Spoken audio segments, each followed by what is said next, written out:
오늘은 고난주간 묵상 7번째 누가복음 22장 39절에서 48절까지의 말씀을 통하여 예수님께서 잡히시다 라는 제목의 묵상을 나누려고 합니다.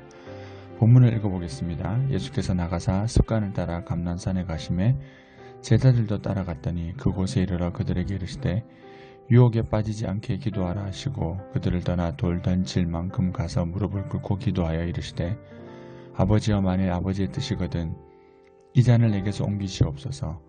내 원대로 마시옵고 아버지의 원대로 되기를 원하나이다 하시니 천사가 하늘로부터 예수께 나타나 힘을 더하더라.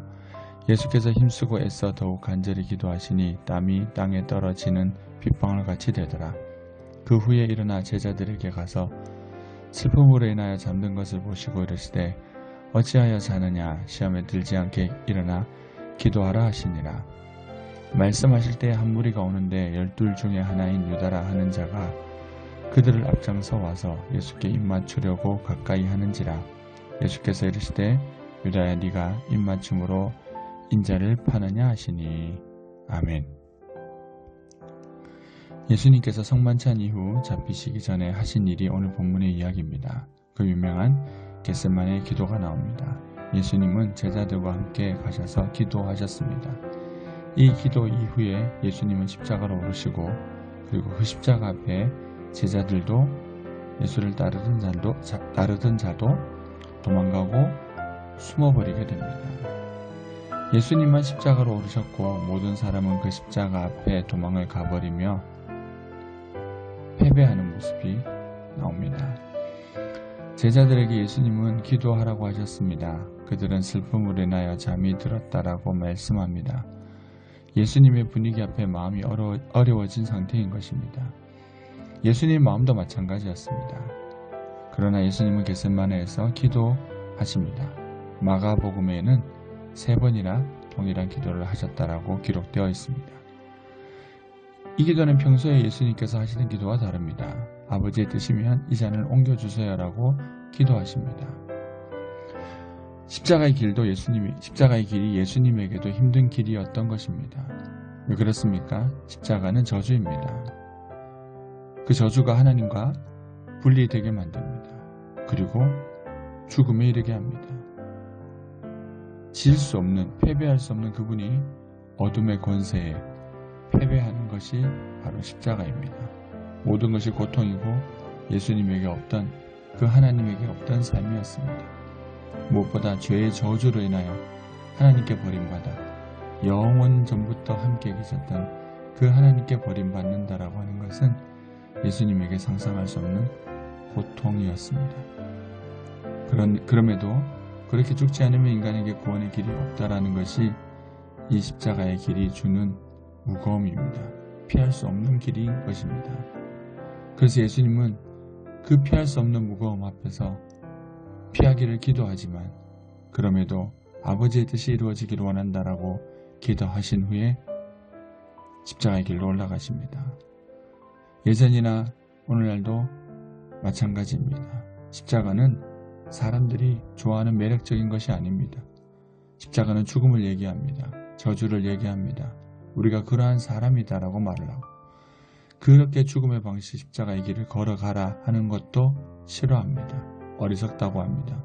십자가는 패배자이고 약한 자이고 무능한 자처럼 보이는 것이기 때문에 사람들은 무시하고 멸시합니다. 그 십자가의 끝이 죽음이라는 사실 앞에 더욱더 싫어하는 것을 보게 됩니다. 그래서 제자들도 예수님을 따르던 사람들도 그 무기력하게 보이던 십자가 앞에서 다 도망가고 그들 스스로 패배자로 전락하고 만듭니다. 그렇기 때문에 예수님은 더욱더 이 길을 걸으셔야 했습니다. 예수님만이 이 십자가의 길을 완성하실 수 있기 때문입니다. 그 어떤 인간도 이 십자가의 저주 앞에 두려움을 느끼고 도망갈 수밖에 없습니다. 그래서 예수님은 인간의 모든 저주와 그리고 예수를 따르던 자들의 모든 실패를 안고 홀로 십자가에 오르십니다. 대적자들은 그리고 어둠은 마귀는 환호했습니다.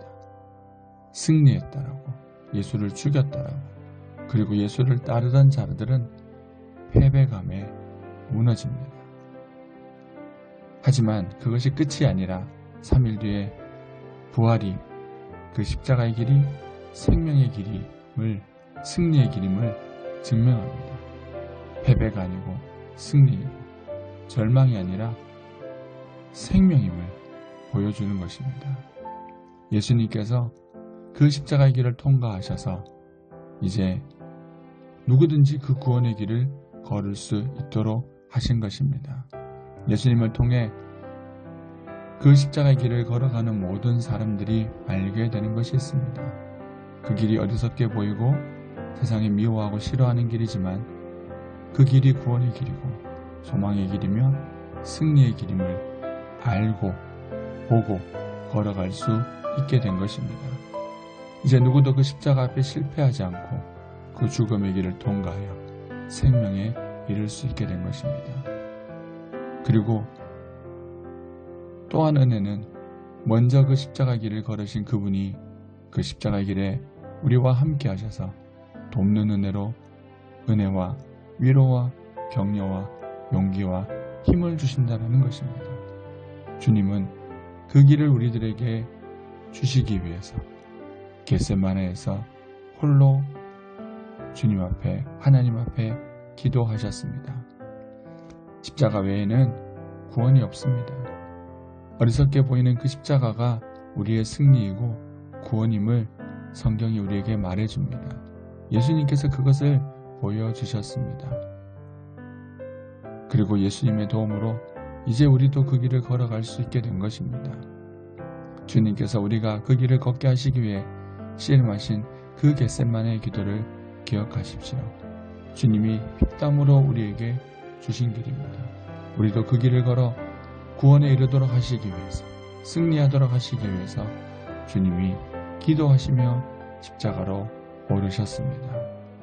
주님께서 우리에게 주고자 하신 그 은혜를 누리며 그 십자가를 붙잡고 살아가며 우리에게 주고자 하신 그 놀라운 은혜를 감사하며 예수님처럼 십자가의 길을 걸어가는 우리 모두가 되기를 기도합니다. 기도하겠습니다. 예수님, 우리를 위해 십자가의 고통으로 기도하시며 씨름하시며 오르신 그 사랑에 감사드립니다. 십자가밖에 구원이 없기에 그 길을 걸어가신 주님, 우리가 걸어갈 수 없기에 먼저 그 길을 걸어가셔서 우리도 그 길을 걸어오게 하시기 위해서 홀로 십자가에 오르신 주님, 우리의 삶이 그 주님의 사랑을 기억하고 은혜를 기억하여 주님을 의지하며 이제 주님께서 먼저 걸어가신 십자가를 바라보며 십자가를 붙들고 살아가는 우리 모두가 되기를 소원합니다. 우리에게 은혜를 베풀어 주시옵소서. 감사드리며 예수님 이름으로 기도드립니다. 아멘. 우리가 이 말씀을 가지고 두 가지의 묵상을 해보려고 합니다. 먼저 할 수만 있다면 이 잔을 옮겨달라고 피땀 흘려 간구하실 만큼 처절하게 갈등하셨던 예수님의 그 고뇌 앞에서 우리가 하고 있는 갈등이 무엇인지를 돌아봅시다. 나는 지금 하나님의 뜻인 줄 알면서도 외면하고 싶어서 씨름하는 잔이 있다면 무엇입니까? 두 번째, 제자들마저 잠들고 홀로 그 고립 속에서 십자가의 길을 걸으셨던 주님, 그것이 우리들을 향한, 나를 향한 유일한 사랑의 길이었기 때문에 그 저주의 십자가를 홀로 짊어지기로 결단하신 주님의 그 단호하신 마음, 그 사랑이 오늘 우리들의 삶 속에 어떻게 다가오는지 다시 한번 돌아봅시다. 주님의 은혜가 가득하기를 기도합니다.